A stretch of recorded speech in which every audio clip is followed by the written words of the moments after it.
हाँ बेटा, सबसे पहले सभी बच्चों से सुप्रभात। और आज अपने इस वीडियो में कक्षा 12 में हिंदी साहित्य आपका जो विषय है उसकी तीसरी इकाई की पाठ्य पुस्तक सरयू, जिसके दो भाग गद्य और पद्य। गद्य भाग का जो पाठ है पाजेब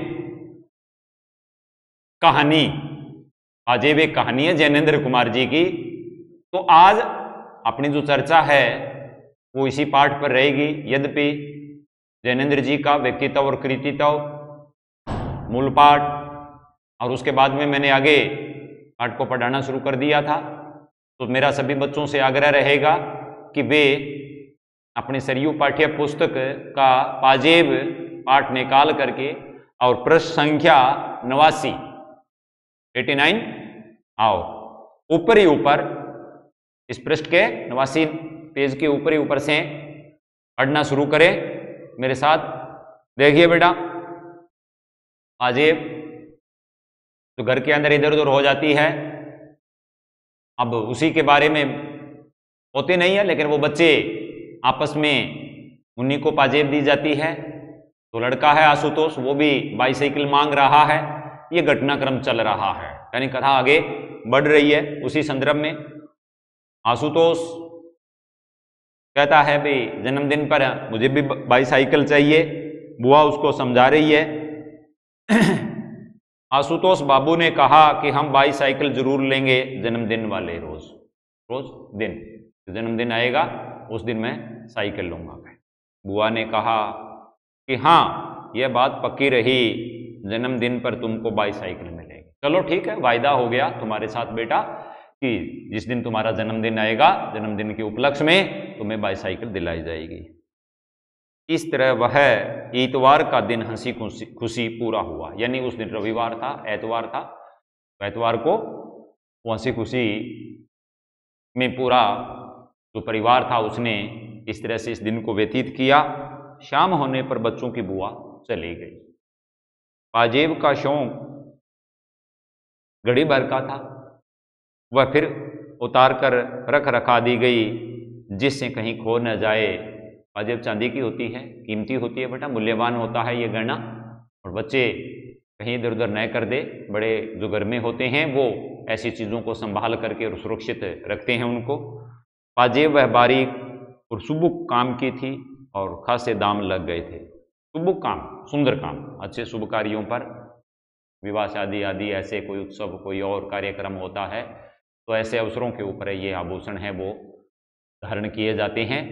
तो वो बारीक महीन थी, इसके अलावा वो सुंदर थी, अच्छे रुपए पैसे उसके लगे थे क्योंकि ये चांदी की बनी होती है। चलिए बेटा, श्रीमती ने हमसे कहा कि क्यों जी, लगती तो अच्छी है, मैं भी एक बनवा लूँ।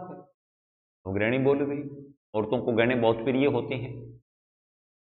मैंने कहा कि क्यों न बनवाओ, तुम कौन 4 वर्ष की ही नहीं हो। अब वो व्यंग्यात्मक है कि तुम भी तो कौन सी छोटी हो, बच्ची हो गए हैं, हाँ तुम्हें तो जरूर बनवानी चाहिए। खैर यह हुआ, पर मैं रात को अपनी मेज पर था कि श्रीमती ने आकर कहा कि तुमने पाजेब तो नहीं देखी? नहीं देखी? वो कहाँ चली गई, इधर उधर हो गई क्या? मैंने आश्चर्य से कहा कि क्या मतलब, तुम्हारा क्या अर्थ है कहने का, क्या कहना चाहती हो? बोली कि देखो यहाँ मेज वेज पर तो नहीं है, एक तो उसमें की पर दूसरे पैर की मिलती ही नहीं, जाने कहाँ गई है। पाजेब इधर उधर हो गई है, मैंने तो खूब उसको इधर उधर देखा है, खोजा है, लेकिन अभी तक वो मिली नहीं है। मैंने कहा कि जाएगी कहाँ, यहीं कहीं देख लो, मिल जाएगी। घर में ही है, कोई बाहर थोड़ी जाएगी क्या, दूसरा बाहर से तो आया भी नहीं है। उन्होंने मेरी मेज के कागज उठाने धरने शुरू किए और अलमारी की किताबें टंटोल डालने का भी मनसूबा दिखाया। मनसूबा मतलब इरादा जिसको कहें बेटा, एक तरह से इरादा दिखाया। मैंने कहा कि यह क्या कर रही हो, यहां वह कहां से आई? अरे अलमारी में कहां से आ जाएगी क्या, वो तो हमने छुआ तक नहीं है क्या?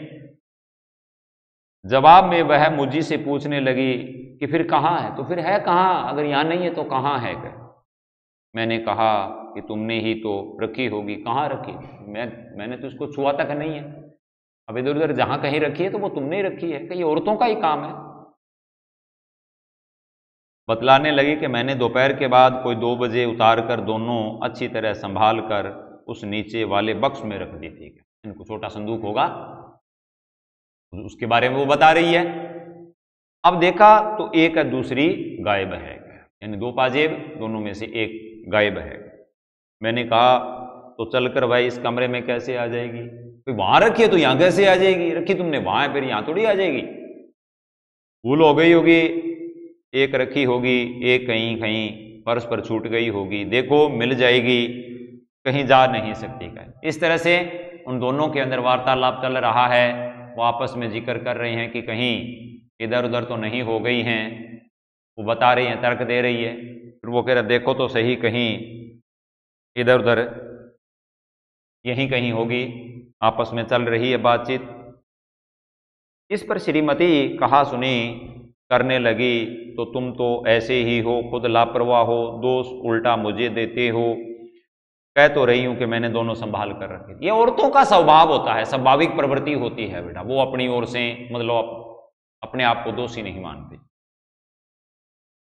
मैंने कहा कि संभाल कर रखी थी तो फिर यहां वहां क्यों देख रही हो? सही बात है बेटा, कुछ चीज संभाल करके सही जगह रखी जाती है तो फिर उसको इधर उधर देखने की जरूरत नहीं है। जरूरत पड़ती है अब उसी जगह पर हम हाथ डालते हैं, वो तुरंत मिल भी जाती है।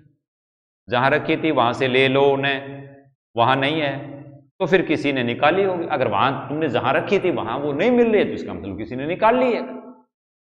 श्रीमती बोली कि मेरा भी यही ख्याल हो रहा है, हो न हो बंसी नौकर ने निकाली है, मैंने रखी तब वह वहां मौजूद था। उनके घर के अंदर एक नौकर है और जब वो वहां रख रही थी वो नौकर वहीं मौजूद था। हो सकता है अब शक जो है उनका वो बढ़ रहा है। मैंने कहा कि तो उससे पूछा? बोली कि वह तो साफ इनकार करता है। भी मैंने पूछ लिया लेकिन वो मना कर रहा है। मैंने कहा कि तो फिर? श्रीमती जोर से बोली कि तो फिर मैं क्या बताऊं, इंज का भाव पैदा हो गया उसमें। तुम्हें तो किसी बात की फिक्र है ही नहीं, डांट कर कहते क्यों नहीं, उस बंसी को बुलाकर जरूर पाजेब उसी ने ली है। तो ये शक के दायरा उनका है वो बढ़ता जा रहा है बंसी पर। मैंने कहा कि अच्छा तो उसे क्या कहना होगा? यह कहूं कि ला भाई पाजेब दे दे, इस तरह से कहूं? श्रीमती जल्लाकर बोले, गुस्सा आ गया उसको कि हो चुका बस कुछ तुमसे, बस कुछ तुमसे कहे। तुम्हें तो उस नौकर की जात को शहजोर बना रखा है। बे जात से वो नौकरी है, छोटा आदमी है, शहजोर बलवान बना रखा है, तकड़ा बना रखा है उसको तुमने कहा। डांट न फटकार, नौकर ऐसे सिर न चढ़ेगा तो क्या होगा? तुम लोगों ने जानबूझ करके आपने ही उसको क्या अपने बलवान बना दिया, तकड़ा बना दिया और वो सिर पर चढ़ रहा है। ये जो बातें हैं वो शक के आधार पर उनकी हो रही है। मैंने पूछा कि तुम्हारा क्या ख्याल है? बोली कह तो रही हूं कि किसी ने उसे बक्से में से निकाल ला ही है और 16 में से 15 आने यह बंसी है, सुनते हो न वही है। 16 आने, 16 आने पहले आने हुआ करते थे, मुद्रा बेटा हमारे यहाँ समाज में देश में प्रचलन था आने का। एक आने में 4 पैसे। अब तो एक आने में मतलब क्या है 16 आने की बात हो रही है बेटा। 16 में से 15 आने तो 16 आने का मतलब हो गया 100%। 16 आने का मतलब क्या हो गया? 100% हो गया बेटा। तो सुनते हो ना? मैंने कहा कि मैंने बंसी से पूछा था, उसने नहीं ली, मालूम होती है। इस पर श्रीमती ने कहा कि तुम नौकरों को नहीं जानते, वे बड़े छट्टे होते हैं। यहाँ छट्टे का मतलब है चतुर चालाक होते हैं वो। जरूर बंसी ही चोर है, नहीं तो क्या फरिश्ते लेने कोई देवता आएंगे उसको लेने के लिए ऊपर से। मैंने कहा कि तुमने आशुतोष से भी पूछा? उनका जो बेटा है उससे कह रहे हैं। बोले कि पूछा था, वह तो खुद ट्रंक और बक्स के नीचे घुस घुस कर खोज लगाने से मेरी मदद करता रहा, वह नहीं ले सकता। मैंने कहा कि उसे पतंग का बड़ा शौक है। फिर नौकर के बाद में उनका दायरा शक का है। वो आशुतोष अपने बेटे की ओर बढ़ रहा है, वे बच्चा है। बोले कि तुम तो उसे बताते बरजते कुछ हो नहीं, बताते बरजते रोकते हो नहीं, उम्र होती जा रही है, वह यूं ही रह जाएगा, तुम ही हो उसे पतंग की शय देने वाले, मतलब उकसाने वाले। पतंग मांगता है और पतंग के लिए तुम उसे उकसाते हो। मैंने कहा कि जो कहीं पाजेब ही पड़ मिल गई तो, अगर कहीं मिल गई घर के अंदर तो? बोले कि नहीं नहीं नहीं, मिलती तो वह बता न देता। खैर बातों बातों में मालूम हुआ कि उस शाम आशुतोष पतंग और एक डोर का पिन्ना नया लाया है। पिन्ना वो होता है बेटा जिसके ऊपर वो डोर धागा जो है लपेटा होता है, चरखी जिसको बोलते हैं, चरखी नहीं लेकर के आया है। अब उनका शक और बढ़ा उसकी तरफ, जिसके पास पैसे कहाँ से आए हैं, ये पतंग है, चरखी है, डोर वाले वो लेकर के आए, तो जिसे लेके आए उसको पैसे तो देने ही पड़ते हैं, तो ये कहाँ से आए हैं इसके पास क्या। श्रीमती ने कहा कि यह तुम ही हो जिसने पतंग की उसे इजाज़त दी है, बस सारे दिन पतंग पतंग, यह नहीं कि कभी उसे बिठाकर सबक की कोई बात पूछोगे, मतलब कोई बात बताई जाए, कोई कारण पूछा जाए। मैं सोचती हूँ कि एक दिन तोड़ ताड़ दूँ उसकी सब डोर और पतंग, हाँ तो सारे वक्त वही धुन, बस पतंग उड़ाने की धुन लगी रहती है उसे। मैंने कहा कि खैर छोड़ो, कल सवेरे पूछताछ करेंगे। सवेरे बुलाकर मैंने गंभीरता से उससे पूछा, क्यों बेटा, एक पाजेब नहीं मिल रही है, तुमने तो नहीं देखी? वह गुम हो आया, जैसे नाराज हो उसने सिर हिलाया कि उसने नहीं ली, पर मुंह नहीं खोला। अब यहां बच्चों के प्रति बड़ों का जो व्यवहार होता है, जो चीज जिस बात को लेकर के रचनाकार ने इस कहानी की रचना की है और जो वो बताना चाहता है, वो बच्चों के प्रति बड़ों का जो व्यवहार है वो किस तरह से होना चाहिए। देखिए, बच्चों के पास अगर उनको अपराधी सिद्ध किया जाता है तो उनकी कोमल बुद्धि होती है, बौद्धिक वैसे भी उनका विकास कम हुआ होता है, और वो बड़ों के सामने कोई तर्कपूर्ण बात कह करके और अपने आप को निर्दोष साबित करें, ऐसे तर्क उनके पास नहीं होते हैं, क्योंकि इतनी बुद्धि नहीं होती है। अंततः वो उनके आगे, उनकी बातों के आगे दब जाते हैं, बोलते नहीं हैं। तो वैसा ही स्वभाव जो है वो यहां आशुतोष में प्रकट हो रहा है। गुम हो गया, जैसे मान लो लग रहा था कि नाराज है, उसने केवल सिर हिला दिया, तो उसका मतलब है कि नहीं ली, मुंह से कुछ बोला नहीं। मैंने कहा कि देखो बेटा, ली हो तो कोई बात नहीं, सच कह देना चाहिए। उसका मुंह और भी फूल आया और वह गुमसुम बैठा रहा, चुपचाप। गुमसुम का मतलब क्या हो गया? चुपचाप। अब धीरे धीरे उसके ऊपर दबाव है वो बढ़ रहा है, यानी मानसिक रूप से बच्चा है वो अपने आप को प्रताड़ित महसूस कर रहा है, अनुभव कर रहा है। मेरे मन में उस समय तरह तरह के सिद्धांत आए। मैंने स्थिर किया कि अपराध के प्रति करुणा ही होनी चाहिए, दया का भाव होना चाहिए। सही है, बच्चों के साथ स्नेह से, प्रेम से, प्यार से, करुणा से पेश आना चाहिए बेटा। रोष का अधिकार नहीं, रोष, क्रोध नहीं, गुस्सा नहीं, प्रेम से ही अपराध वृत्ति को जीता था। यह सिद्धांत है, यह मनोवैज्ञानिक कारण है। किसी के भीतर अगर कोई दोष है, अपराध है, कोई कमी है, कोई अभाव है, अब उसको दूर करना है, तो दूर करने के लिए दंड विधान नहीं है। हम किसी को सजा दे करके, दंड दे करके अपराध प्रवृत्ति के अंदर कोई सुधार नहीं कर सकते। उसके लिए उसको समझा करके, उसके आगे अनुकूल वातावरण बना करके, प्रेम, प्यार, स्नेह, करुणा, ऐसे मानवीय संवेदनाएं प्रकट करके, उसको समझा करके, उस धरातल पर उसको ला करके, और उसके भीतर जो बुरे भाव है उनको हम निकाल सकते हैं। आतंक से उसे दबाना ठीक नहीं है। आतंक, डर से दबाने से बच्चा प्रताड़ित होता है, वो और ज्यादा दब जाता है, उसका मानसिक विकास अवरुद्ध हो जाता है, उसके मन को ठेस पहुंचती है, बड़ी चोट लगती है। एक तरह से उसके ऊपर इस प्रकार की रवैये से कुठाराघात होता है उसके ऊपर।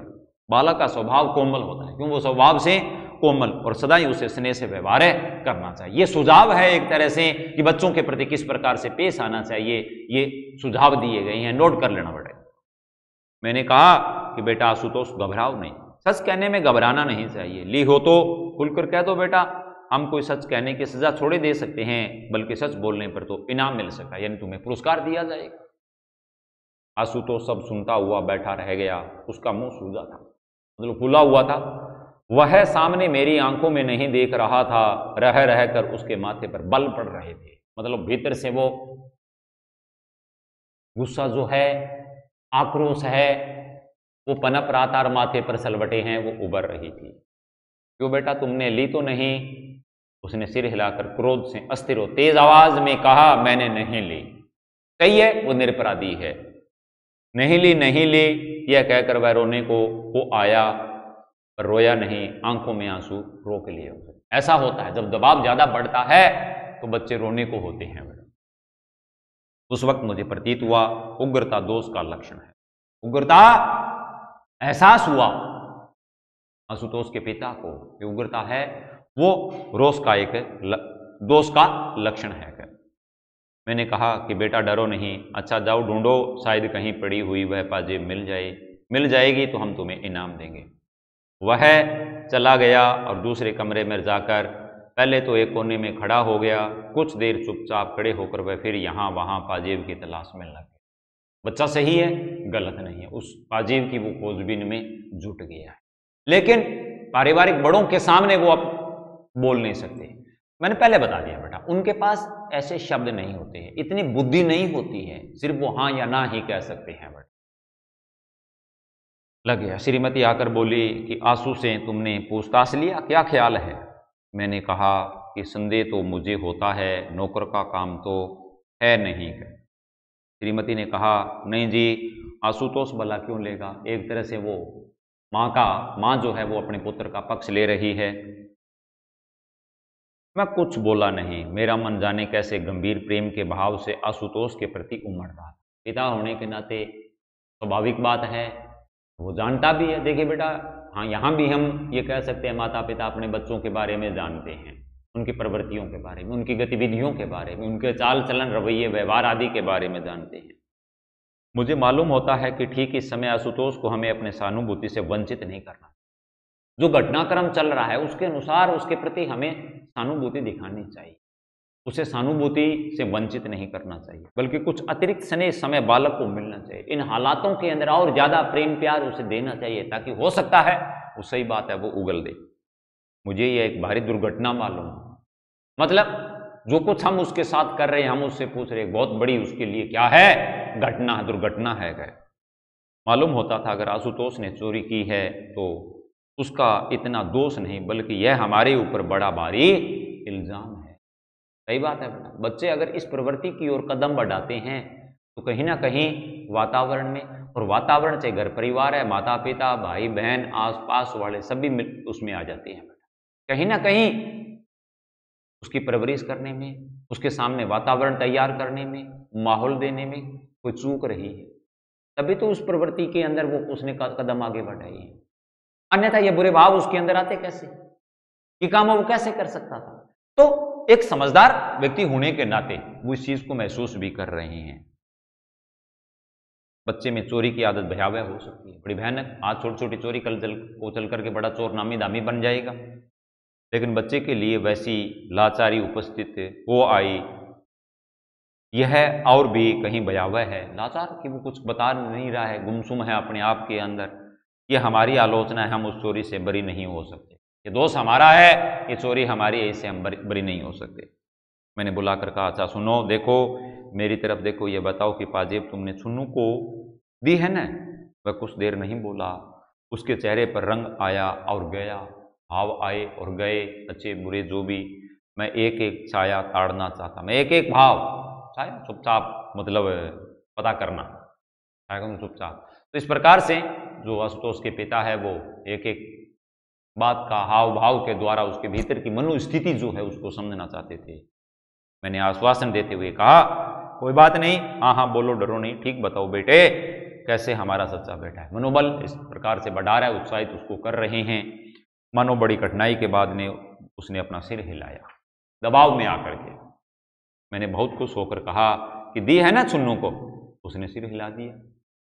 अत्यंत सांत्वना के स्वर में स्नेहपूर्वक मैंने कहा कि मुंह से बोलो, छुन्नू को दी है? उसने कहा हाँ।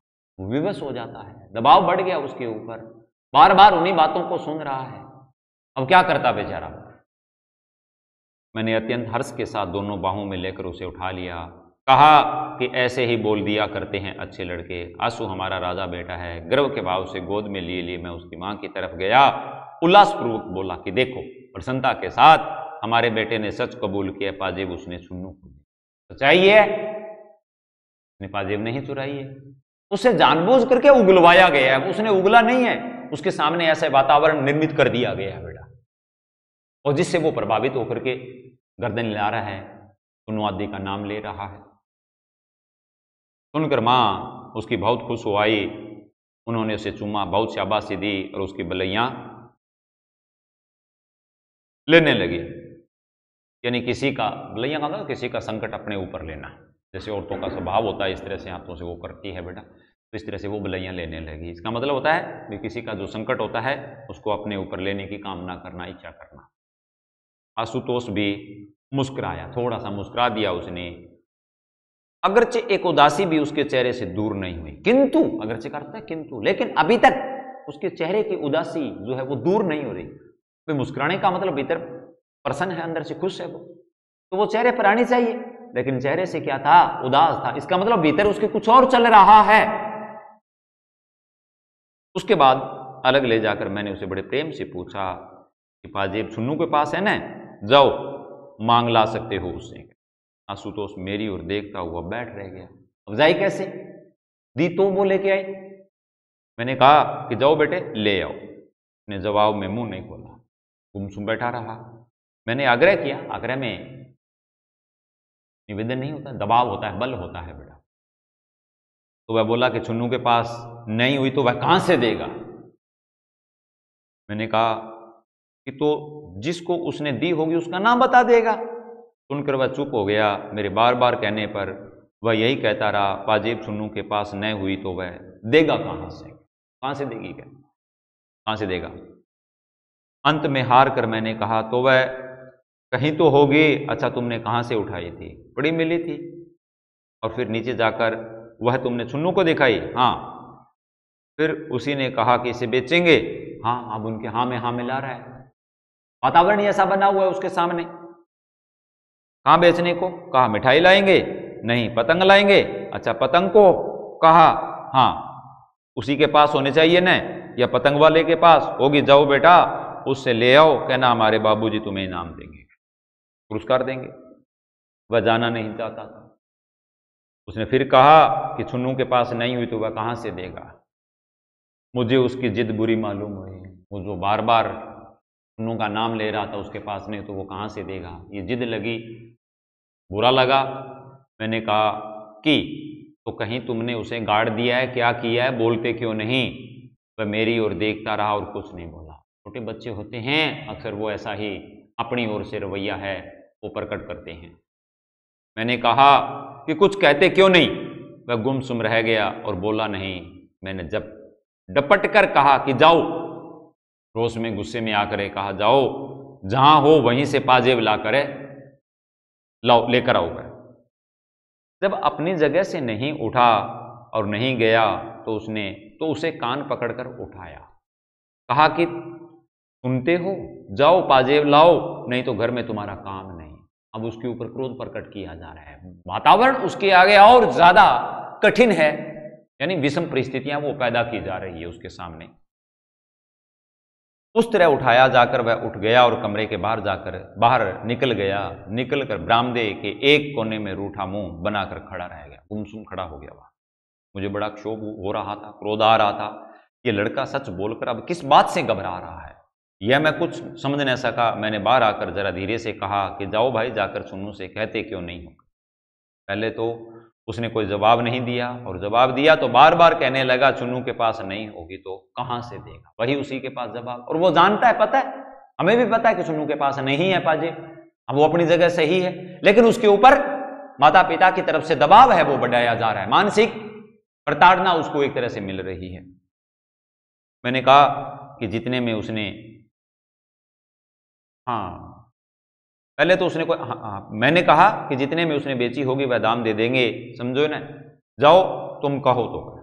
छुन्नू की माँ ने कहा कि उनका लड़का ऐसा काम नहीं कर सकता, उसने पाजेब नहीं देखी। जिस पर आशुतोष की माँ ने कहा, नहीं तुम्हारा छुन्नू झूठ बोलता है। क्यों रे, आशुतोष तो ने दी थी ना। अब ये यहाँ औरतों का मतलब आचरण होता है, एक दूसरे पर वो ऐसा ही आरोप प्रत्यारोप लगाती है। आशुतोष ने धीरे से कहा कि हाँ दी थी। वो विवश है, मजबूर है, दबाव में, और कह दिया उसने उनके दबाव के चलते। सच उगलवाने के लिए तरीके अलग हैं बेटा, पूर्व में बता चुके हैं, लेकिन उनके साथ स्नेह से, प्रेम से, प्यार से, करुणा से, सहानुभूति के द्वारा, या उनको फिर उत्साहित करके, प्रलोभन दे करके, लालच दे करके जो सत्य है उसको उगलवाना चाहिए। लेकिन यहां तो दबाव बढ़ रहा है। दबाव कभी भी इस प्रकार से सच्चाई है उसको नहीं उगलवा सकता। दूसरी ओर छुन्नू बढ़कर आया और हाथ पटकाकर बोला कि मुझे नहीं दी। क्यों रे, मुझे कब दी थी? अब वो जो छुन्नू है वो भी तो अपनी जगह सही है। आशुतोष ने जिद बांध कर कहा, दी तो थी, कह दो नहीं दी थी। नतीजा यह हुआ कि छुन्नू की मां ने छुन्नू को खूब पीटा और खुद भी रोने लगी, कहती जाती, हाय रे अब हम चोर हो गए, ये कुलछनी औलाद जाने कब मिटेगी। कुलछनी का मतलब था बुरे लक्षण वाले। तो वो छुन्नू की मां है, वो अपने बेटे को कि उसने चोरी की है वो दबाव बना रही है उनके ऊपर। वो अपने बच्चे को चोर मान रही है और कह रही है, अपने भाग्य को कोस रही है कि इस औलाद से मेरा पीछा कब छूटेगा। बात दूर तक फैल गई, आस पड़ोस में फैल गई, पड़ोस की स्त्रियों में पवन पड़ने लगी, यानी पवन का मतलब वो बात आगे से आगे बढ़ने लगी, पता चलने लगा उनका। और श्रीमती ने घर लौटकर कहा कि छुन्नू और उसकी माँ दोनों एक से हैं, एक जैसे ही हैं। क्या मैंने कहा कि तुमने तेजा तेजी क्यों कर डाले, इतनी तुमने जल्दबाजी क्यों की है? क्या ऐसी कोई बात भला कभी सुलझती है? बोले कि हाँ मैं तेज बोलती हूँ, अब जाओ न तुम्हें उनके पास पाजेब निकाल कर लाते क्यों नहीं? तब जानू अब पाजेब निकलवा दो। मैंने कहा पाजेब से बढ़कर शांति है और अशांति से तो पाजेब मिल नहीं जाएगी। श्रीमती बुदबुदाती हुई नाराज होकर मेरे सामने से चली गई, यानी मुंह में कुछ बोलती हुई अपने आप के अंदर, दूसरे को पता न चले। थोड़ी देर के बाद छुन्नू की माँ हमारे घर आई, श्रीमती उन्हें लाई थी। अब उनके बीच गर्मी थी। ये बेटा कहानी चल रही है, घटनाक्रम चल रहा है, धारा प्रवाह है कहानी अपने आप में। तो आगे की जो कथा है वो अपनी अगली वीडियो में पढ़ेंगे, और तब तक के लिए धन्यवाद।